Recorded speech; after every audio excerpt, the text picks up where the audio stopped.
Hey guys, good evening. Facebook Live Q&A once again. Hop down a little comment as you come in, guys. If you're hanging around for a chat, just let me know who's here anyway. It'd be good to connect with you all.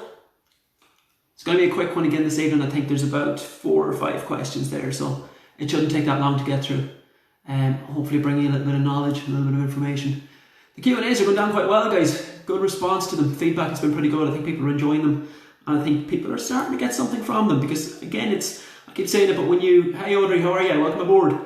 Fergal, how are things? We're getting a few in already. Yeah, I think normally where one person has a question, there's probably another 10 people that have the same question but are afraid to ask it. So it's been good just opening up the floor to you guys, giving you an opportunity to ask questions, because it's bringing it back to the level of the person on the ground rather than me bringing out what I think people want to hear, at least when we've got actual questions.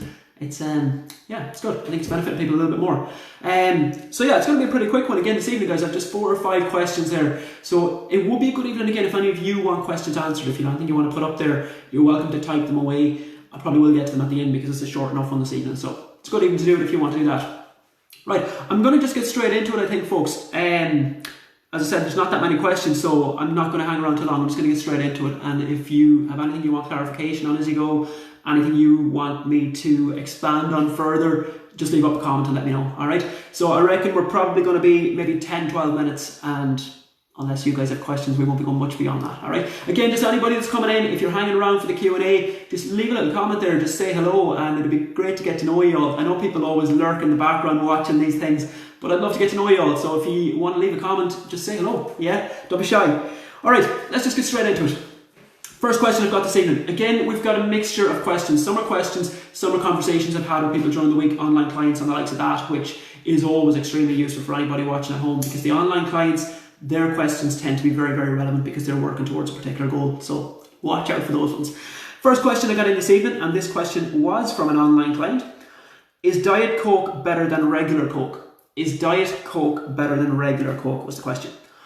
First thing we've got to establish here is, what does better mean? What does the word better mean? Is Diet Coke better than regular Coke?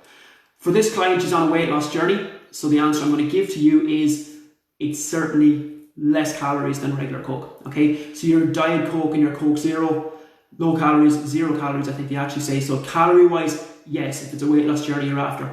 My thing with these would be also look from a health perspective. So it might be lower in calories, but there's also a lot of stuff in the Diet Coke, chemicals and stuff like that. So you're looking at colorants, you're looking at preservatives, all this sort of stuff. So if you're just looking purely from a weight loss perspective, yes, it's lower in calories. If you're looking from the perspective of your health, I would be saying there's a lot of stuff in those that I don't particularly want to be putting into the body. Artificial sweeteners, colors, flavorings, all that sort of stuff. So I hope that answers that question for you. Always think about your health. Don't just look at calories. Don't just look at that. Think about health as well. The number one thing, and the number one drink that's always going to be number one, is water. The simple basic. It's grand having the odd Diet Coke now and again. Have it as a treat, no problem at all. But your go-to drink, as much as you possibly can, make it water. Just benefits every area of your life. Not just even, I suppose, the fact that you're staying hydrated. You're going to find your energy levels going up massively as well when you're drinking water. Hey, Jacinta, how are you?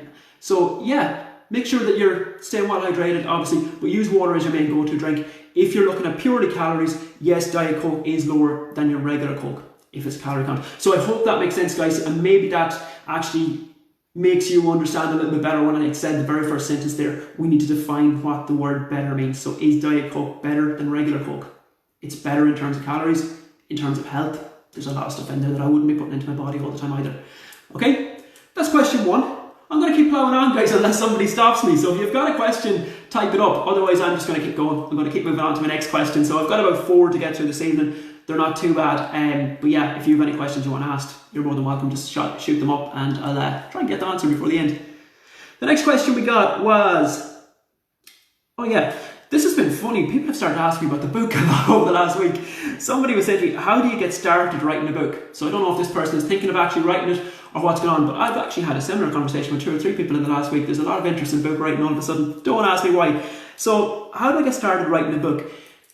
I think this person said to me, like, I think it was something around the words used were, is it like writing songs, where how do you get started? I think that was typically what I was being asked.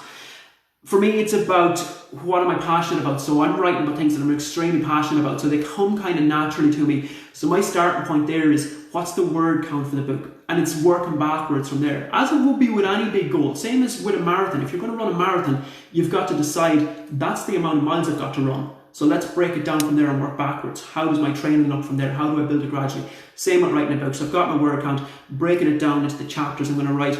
And from there, what are the messages I really want to get across? So if I'm writing a chapter in a book, for example, I'll break it right down to what are the key messages that I want people to take from this chapter, and then I'll write it around those. So it's just starting big and then chunking it down until you've got to where you want to be. And another thing I would also say for anybody that is kind of a creative person, be it songwriting or be it writing books or whatever it is, there's going to be days that you're not feeling it. And that has happened to me so many times in the writing process. And what I've learned is, you've got to be kind to yourself as well. So on those days that it's just not happening and there's nothing coming out of you, leave it. Don't write it. Don't force it. Because what I found is, back when I was inexperienced and I would force it just comes out terrible. You look back and you go, that's just not even good. I wouldn't even read that, never mind somebody else. Fergal, how are you? What's a bit sore today? Feeling fresh tomorrow. I want to get away with doing a run in the morning and heading in. Right, I'll come back to that in a second. So yeah, that was the question on the book count. I would always say to you, just start with the goal and work backwards, and that's the same with most goals. Whatever your goal is, figure out where it is that you want to be and then chunk it down to how am I going to get there. And it does take a long process, a long time, but then there's other days when you're creative and you can't stop writing and there's great stuff coming out of you. So it's just human nature. Some days you feel it and some days you don't. You just keep turning up.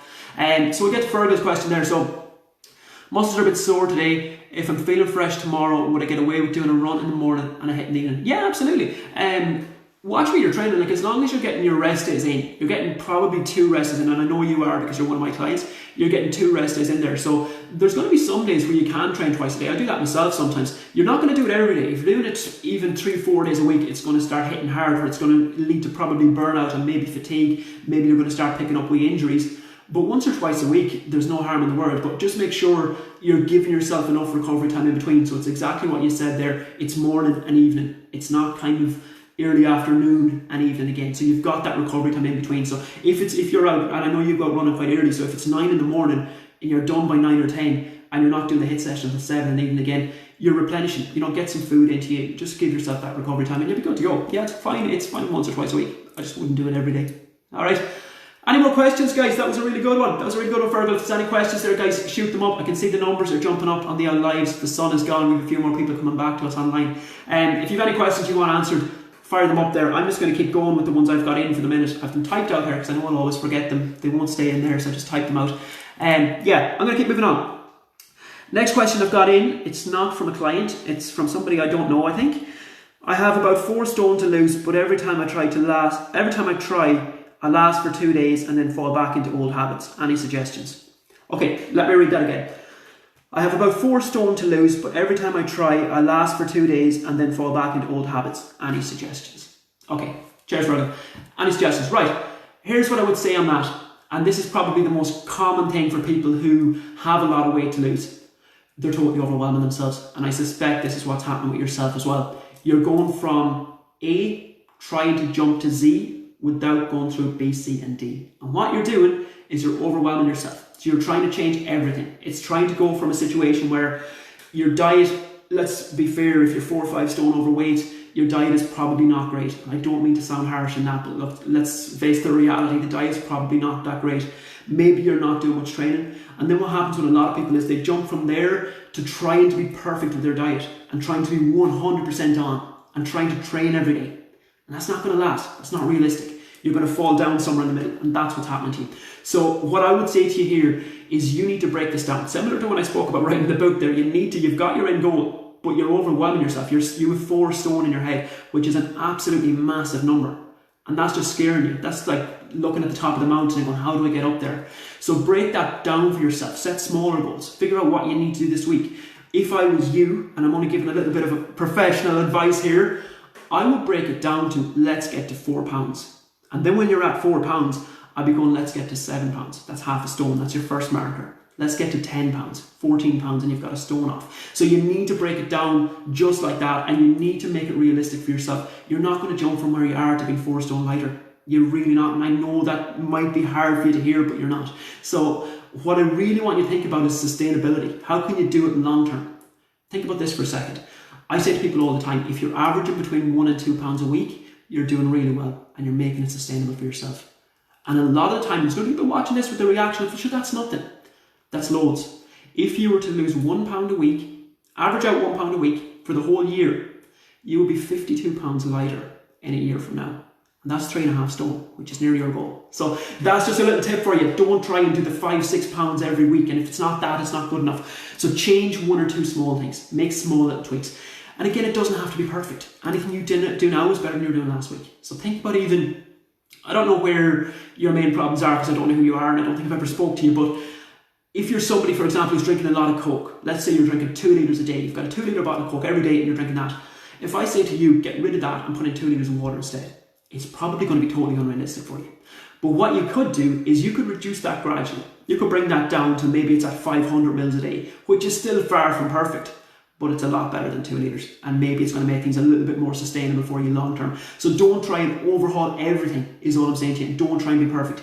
And the exact same with your training. Like I see this so often when training as well. People think they should be running 5k or they should be running 10k just because somebody else is doing it and just because it's all over Instagram that people are doing it. You don't need to keep up with anybody else. Comparison is the thief of joy. Stop comparing with somebody else. To get to 5k, you've first got to get to 1k. So I would again break down that goal and I just say, I'm going to have a goal that I'm going to walk 1 kilometre and maybe I'm going to do that every evening this week. And then when I get there, I'm going to get 2 kilometres, I'm going to get 3 kilometres. Because what you're doing there is you're building yourself up. If you go the other way and you set a goal to run 5k and it's totally unrealistic, you're going to feel like a failure when you don't do it. And it's going to knock your confidence and it's going to put you off everything. And maybe your food plan is going to go as well. And it's just out the window. Whereas if you go the other way and you say, I'm going to walk 1k each evening this week and then next week you do 2. When you do it, it gives you a little sense of achievement, builds your confidence a little bit more, and then you want a little bit more because you're starting to enjoy it. It becomes a pleasurable experience rather than something that's making you utterly miserable and making you feel like you're a bit of a failure. So that's what I would say to you. Break it down. I just suspect, again, I haven't spoke to you, but I just suspect you're overwhelming yourself a little bit because you've said you have 4 stone to lose, which is a massive, massive goal. So just break it down for yourself. And the same with your training and the same with your food. Strip it right back, get it back to basics, and then you'll start making progress. And remember what I said, 1 pound a week is 3.5 stone a year. Okay, right. Any more questions, guys? Can I keep moving? We good? Keep going? I think we're going quite well this evening, so I'm going to keep going when I'm in the zone, when I'm in the groove. I've 1 question left here on my sheet, so if you have any questions, jump them up because I'm done after this one if there's no more questions. So hop it up if there's any more. The last one, again, it's actually kind of more a personal development conversation that I was having with my online group this week. We had a great discussion around this in the online group. It's around self-awareness. So the point I was making on this, and people jumped in on it because they hadn't really heard this before, I suppose. I think self-awareness is really, really, really important. And the thing I would say is be aware of how people perceive you and be aware of the messages you're putting out into the world because your behaviours are a message to the world. And one of the most common phrases we hear, and we hear it over and over again, I don't give a shit what people think. I don't care, I don't care. You know, maybe you should, and let me explain why. I'm not going to say to you, get totally hung up in people's opinions, by absolutely do not let it impact your decision making, that it's the reason you make decisions. It does not get to that point. Don't let it become all consuming. But I certainly do think you should be aware of how you make people feel, how people around you react to you. What message are you? Do you make people feel good about themselves or do you make people feel bad about themselves? What's the me experience like? What's it like to be around me? I think self-awareness is important. So this was a debate we had in the private Facebook group with the online clients, and I just thought it was incredibly important because I think so many people take on that, I don't care what people think and blah, blah, blah. No, I mean, don't let it be the crucial factor in your decision making. But I can tell you personally, if I was going out into the world and I had a shit attitude and I was making people feel bad about themselves, I don't want to be that guy. I don't want to be that guy. So how do people react to you? Are people glad to see you? Do people smile when they see you coming? How do you make people feel? Because we all know those people, again, like think about it logically. When you speak to somebody, there's certain people in the world that you have a conversation with them and you go away smiling to yourself and you go away thinking your day has been made a little bit better and you love being around those people. And then there's other people that you go into a conversation with them and up to that you could be having the best day ever and you think everything's amazing in the world. You have a conversation with that person and they're so incredibly negative and maybe they're gossiping and maybe they're complaining and you walk away thinking the world is just horrible and it's terrible. So self-awareness I feel is important, and it's that distinction again between saying I don't care what people think and also being aware of how you make people feel, it's a different thing. Okay, so your behaviour is a message to the world, so I think self-awareness is an important thing. Just one I thought I'd touch on this evening because we had a good old debate about it in one of the private Facebook groups, and yeah, we're just having a conversation around personal development and that sort of stuff. That's it, guys. I'm done. My questions are out. Have you got any? No? Type them up there, guys, if you have any questions. I'll give it about 30 seconds and then I'm going to log off. So I'm giving you about 30 seconds to get a question in or I'm gone. It's not as sunny this evening, so I think we've got a few more online. Thanks a million for coming along with the Facebook Lives, guys. I hope you're enjoying them and I hope you're finding something useful in them. That's the reason I do them, is to bring value to you. So I'm just kind of rounding up questions that come in during the course of the week. And, you know, if it's helping one person out there, it's worth doing. That's the way I always look at it. So, yeah, I hope you've enjoyed them. And we'll keep them going. And we'll keep them going for as long as people are watching, I suppose. And if they're not watching, we won't do them. So I'm trying to bring them to Instagram as well. I'm literally just so busy at the minute. I don't really have time to sit down and do Instagram Lives as well. So what I'm going to do is just download the Facebook Lives. I finally figured out how to do it. I'm going to download the Facebook Lives to my phone and then upload those to Instagram, one per week, so they can watch there as well. Paula, how are you? Remind me of what I can be doing for the tummy. Okay.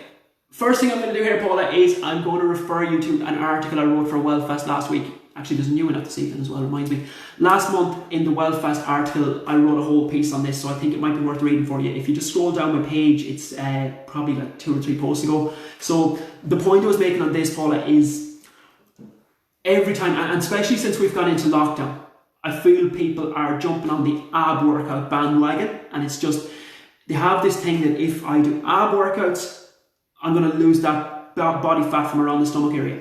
That ain't going to happen. It's not going to happen. Because ab workouts effectively, if you've only got 20 minutes to train, that is not the best use of your time. It's definitely not. So the chairs order, what I was saying here is if you have a layer of fat covering the abs, you're never going to see those abs. No matter how many sit-ups you do, no matter how many planks you do, if there's a layer of fat, you're never going to see them. Now that's not saying it's bad to do ab work, because of course you want to strengthen those muscles.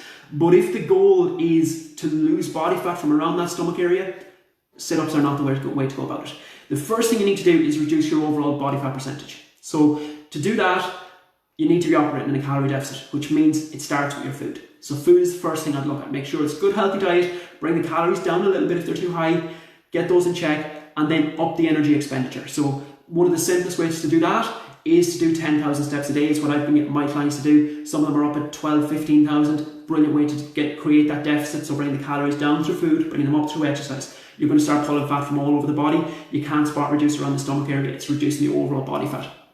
Another thing I would say, and I covered it in the article as well, if you've only got 20 minutes to train, don't waste it on an ab workout. Do a HIIT workout, do a total body workout. So you're working loads of muscle groups. You want to work as many muscle groups in the body as you can. So you're training the whole body. Throw in things like burpees and starters. We're doing them in the live workouts at the minute, actually, if you want to join us. And it's just hitting the whole body. And what happens then is you're expending an awful lot more energy. So your calorie burn is a lot higher. So you're going to start bringing the body fat percentage down. The other thing I like about HIIT works, I wouldn't be doing them all the time because they are high intensity and you are going to start picking up injuries if they're every day of the week. But the other beautiful thing about HIIT workouts is the body spends hours afterwards trying to recover. So you burn calories after you finish training. Whereas with kind of steady state cardio, it's good to mix it up, but with steady state cardio, you're burning calories while you're walking or while you're running, and then the calorie burn stops when you stop. But with the HIIT stuff, the body has been hit a little bit harder, so it just takes that time to recover, so it's going to keep burning calories afterwards, which is why I like to get them in there. But as I say, I wouldn't do them every day of the week. It's kind of, 2-3 a week is probably enough. I hope that makes sense to you, Paula. If it's not, have a read of the old article I wrote for Wellfest. It's probably 2 or 3 posts back on my page. And if I can help you with anything, get in touch. That's what I'm here for. So yeah, don't be shy. But always, food is a starting point. Food is always the starting point with any body composition goal. Really useful information each week. Cheers, Audrey. Glad you're enjoying it. Much appreciated. I think we're done, guys, are we? No more questions there. I'm going to be here every week anyway, so if you think of anything in the meantime and I'm logged off and you're 10 minutes down the road, you're going, I should have asked him that, drop me a private message or drop me an email and I'll include it next week for you. We've had such a range of questions every week, from back pain to ab exercises to personal development stuff. It's just writing books. we've had questions on everything, but it's great to get them. I love that variation, and this is why I wanted to do it. I mentioned here at the start of the podcast before somebody came in, or at the start of the live, I want to get your questions in because I'm throwing out loads of information and content, but it's always what I think you want to hear. Whereas when I get actual questions in, I know 100% that that's what you need and that's what you want. So that's why I love getting questions for you guys. So if there's anything I can help you with, give me a shout. Cheers, Virgo. Glad you enjoyed it. Come on. Yeah, I think we're done, guys. Until next Wednesday at 7. Oh, before I finish, guys, a new podcast came out today. Cheers, Paula. If you need anything, give me a shout. A new podcast came out today, guys. The podcast has reached 50 episodes. We finally reached the 50 mark. I'll tell you, when I started off, I didn't think I'd ever get there, but we did. And again, they're getting huge listenerships. People are really enjoying it, getting brilliant feedback on it. So episode number 50 was out today, and if you want to go and listen to it, jump on Spotify, jump on Google Podcasts, iTunes, Apple Podcasts, type in the Alan Williams podcast, and away you go. There's 50 episodes there, and they're all for free. So if you love what you're getting in the Facebook and the Facebook Lives, the podcasts are probably 50 million times better. So go and listen to them. I think you'll get loads out of them. All right, that is it, guys. That is it for this evening. I'm going to go now and get my own step count up. It's been a pleasure as always. I'll talk to you again very soon.